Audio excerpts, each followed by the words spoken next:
Alright, this one's for Rose. Rose, pretend like we've done the band all the way across and we're sewing it together. But I wanted to show you flat so it'd be easier for you can see what I mean by doing a half double crochet in each of the tops of the band rows.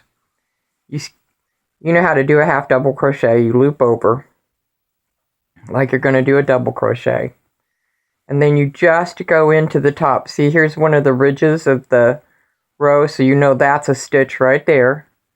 You poke in, come up, and just pull it through all of the loops. Now the next row is going down into that V, into that valley. You poke through it, pull it, go through all the loops. Yarn over.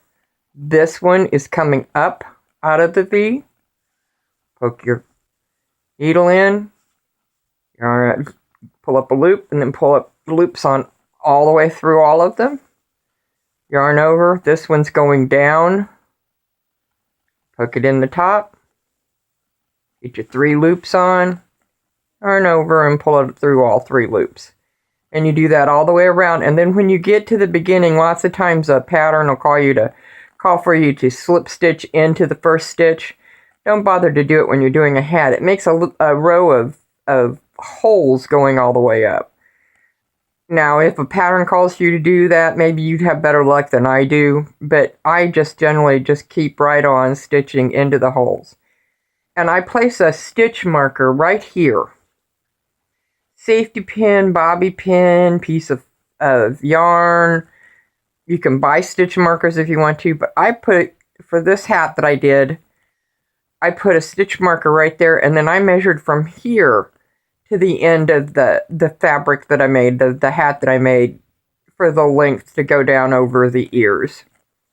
Because then with the half double crochets makes a really interesting pattern, but you can't see the pattern on the quote-unquote right side of the fabric. It just looks like single crochets.